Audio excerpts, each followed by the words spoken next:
Hello बच्चों, let's see the question. So this question is a statement type question. तो हमारे पास चार option यहाँ पे गिवन है। ऑप्शन 1 में है both statement 1 and 2 are correct. Option 2 में है both statement 1 and 2 are incorrect. Option 3 में है statement 1 is correct and statement 2 is incorrect. Option 4 में है statement 1 is incorrect and statement 2 is correct. So यहाँ पे देखिए स्टेटमेंट क्या क्या गिवन है हमको। स्टेटमेंट 1 गिवन है vapour pressure of 0.5 molar sugar solution is more than 0.5 molar KCl solution. Statement 2 क्या है, relative lowering of vapour pressure is directly proportional to number of species present in the solution. So ये जो question है ये generally आपको vapour pressure और relative lowering of vapour pressure से मिलेगा। तो इस क्वेश्चन का सबसे पहले हम देखेंगे की कॉन्सेप्ट क्या है, देन हम इसको सॉल्व करेंगे और निकालेंगे कि स्टेटमेंट 1 और 2 में कौन सा करेक्ट है, कौन सा इनकरेक्ट है, या फिर दोनों करेक्ट और दोनों ही इनकरेक्ट है। सो इस क्वेश्चन का की कॉन्सेप्ट आपका होगा relative lowering of vapour pressure. तो अभी देखिए यहाँ पे relative lowering of vapour pressure जो है वो एक क्वालिटेटिव प्रॉपर्टी है। Relative lowering of vapor pressure is a qualitative property, that is it depends on the number of solute particles present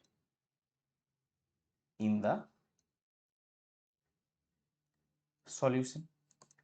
and दूसरा पॉइंट क्या हमको नोटिस करना है, as number of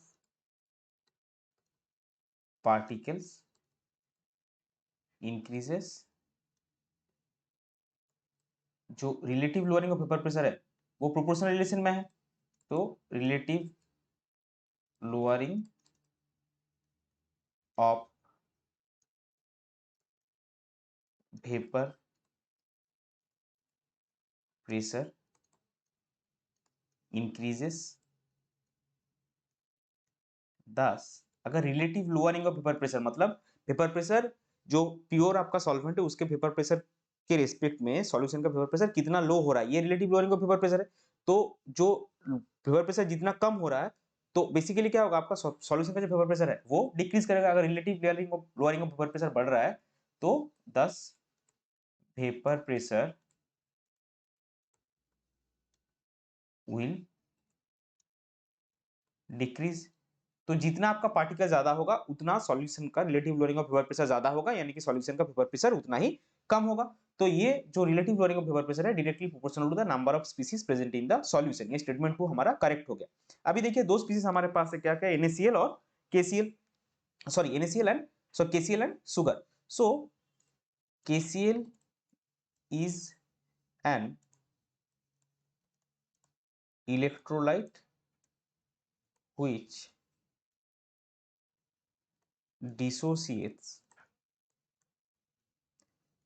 into two ions, जो कि आपका है K plus and Cl minus, whereas sugar is a sugar is a non electrolyte. इसका मतलब क्या, सुगर डिसोसिएट नहीं होगा। तो KCl के केस में क्या होगा, अगर आप मान लीजिए एक मॉलिक्यूल डिसॉल्व कर रहे हैं तो एक मॉलिक्यूल अगर आप सुगर का डिसॉल्व कर रहे हैं तो वो एक ही मॉलिक्यूल रहेगा, लेकिन अगर आप एक मॉलिक्यूल ऑफ KCl डिसॉल्व कर रहे हैं तो वो दो आयन में डिसोसिएट कर जाएगा। यानी KCl के केस में क्या होगा, नंबर ऑफ पार्टिकल्स ज्यादा होगा। अभी relative lowering of vapour pressure का जो आप सबका जाना हुआ शॉर्ट टर्म है वो RLVP हम लोग यहाँ पे डाल रहे हैं।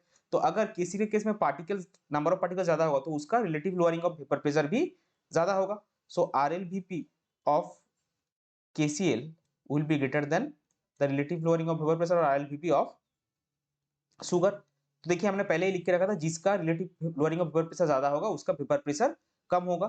सो देयरफॉर वेपर प्रेशर, जब वेपर प्रेशर को हम शॉर्ट फॉर्म में यहाँ पे VP डाल रहे हैं,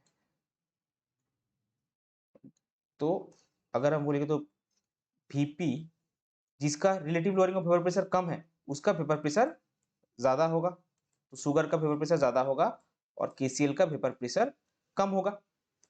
सो यहाँ पे देखिए स्टेटमेंट 1 का क्या है, vapour pressure of 0.5 molar sugar solution is more than 0.5 molar KCl solution, जो हमने देखा वो करेक्ट है। सो हमारा दोनों ही स्टेटमेंट जो है, statement 1 and 2 both are correct. So इस पर्टिकुलर क्वेश्चन के लिए आपका करेक्ट फाइनल आंसर हो जाएगा option 1, that is both statement 1 and 2 are correct. I hope you understood it well. Best of luck. Thank you.